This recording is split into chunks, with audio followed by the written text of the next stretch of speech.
ஒரே வழிதாங்க. அந்த வழிதான் இயேசு கிறிஸ்து. ஹல்லேலூயா. இன்னைக்கு வாலிபர்களுடைய வாழ்க்கையை நீங்கள் பார்ப்பீர்களானால் எத்தனை பேருடைய வாழ்க்கையில மாற்றங்கள், பெற்றோருடைய கண்ணீரை நீங்கள் பார்ப்பீர்களானால், ஓ என் மகனுடைய வேதனை ஆண்டவரே, எத்தனை குடும்பங்கள் இதனால் பாதிக்கப்பட்டிருக்கிறது. ஆனாலும் இந்த பரிசுத்த வேதாகமத்தை தன் கையில எடுத்து தன் இருதயத்தில் ஏற்றுக்கொண்ட வாலிபனுடைய வழி மாற்றப்படுகிறது என்பதற்கு சாட்சிதான் இந்த பிள்ளைகள். ஹல்லேலூயா. இன்றைக்கு அவருடைய வழி மாற்றப்பட்டிருக்கிறது. இதோ பூர்வ வழிகளிலே நின்று நல்ல வழி எங்கே என்று சிந்தித்து பாருங்கள், அந்த வழியிலே நடவுங்கள் என்று வசனம் சொல்லுகிறது. நல்ல வழி எங்கே? அந்த வழியை சொன்னவர்தான் என் ஆண்டவராகிய இயேசு கிறிஸ்து. நானே வழியும் சத்தியமும் ஜீவனமாயிருக்கிறேன், என்னை அல்லாமல் ஒருவனும் பிதாவினிடத்தில் வரான் என்று சொல்லப்பட்டிருக்கிறது. ஆகவே அந்த தர்மதேவன் கோவிலுக்கு ஒரே வழி என்று சொன்னாங்களே, அந்த ஒரு வழியை காண்பிக்கிறவர் தான் என் ஆண்டவராகிய இயேசு கிறிஸ்து. அதற்காகவே இந்த பூமியிலே மனிதனாய் அவதாரம் எடுத்து உங்களைப் போல என்னை போல சரீரத்தில் பாடுகளை பட்டு அவருடைய சிலுவையின் காட்சியை நீங்கள் காண்பீர்களானால் அதை கண்டு உருகாத நெஞ்சம் உண்டோ என்று சொல்லப்பட்டிருக்கிறது. எத்தனை அடிகளை நமக்காய் அவர் ஏற்றுக்கொண்டார். அவருடைய நிலம் உழுத நிலத்தை போல அவருடைய மேனி காணப்பட்டது என்று வசனம் சொல்லுகிறது. ஒரு நிலத்தை எப்படி ஏற்பூட்டி அல்லது டிராக்டர் வச்சு உழுவாங்களோ அப்படி அவருடைய சரீரம் பிற்கப்பட்டது. அந்த பிற்கப்பட்ட சரீரம் உனக்காகவும் எனக்காகவும் பிற்கப்பட்டது என்பதை நினைவு கூறுகிற நாள் தாங்க இந்த நாள். எத்தனையோ பேர் மரித்து போகிறார்கள்.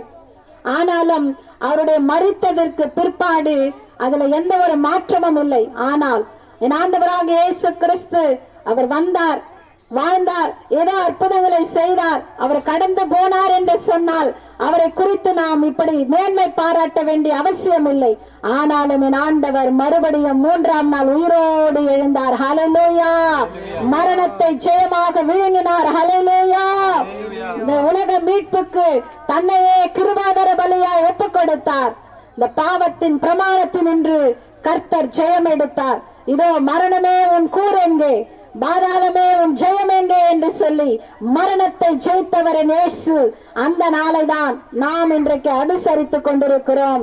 புனித வெள்ளி, பெரிய வெள்ளி, எல்லா வெள்ளிக்கிழமை வருது. ஆனாலும் இந்த வெள்ளிக்கிழமைக்கு ஒரு விசேஷித்த நன்மை உண்டு.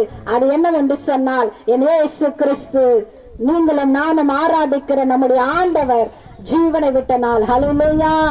ஆகவே இந்த நாளில் இந்த சத்தியத்தை கேட்ட அன்பு தேவ பிள்ளைகளே, சகோதரனே, சகோதரியே, தாய்மாரே, இன்றைக்கு உன் வாழ்க்கையிலே ஆண்டவருக்கு என்று ஒரு இடத்தை கொடுப்பாயானால் உனக்குள்ள அவர் வாசம் பண்ண விரும்புகிறார். என்னை குறித்து கேள்விப்படவில்லையா என்று கேட்கிற நாட்கள் வரும். ஆகவே இயேசுவே, நாம அறியலையா, யாருமே எனக்கு உம்மை பற்றி சொல்லலையா, அந்த சிலுவை மரணம் பாடுகளை குறித்து நான் கேள்விப்படவே இல்லை, எனக்காக இயேசு மரித்தார் என்பது எனக்கு தெரியாது என்று சொல்லக்கூடாதபடி இந்த நாளிலே நாங்கள் அதை உங்களுக்கு அறிவித்திருக்கிறோம்.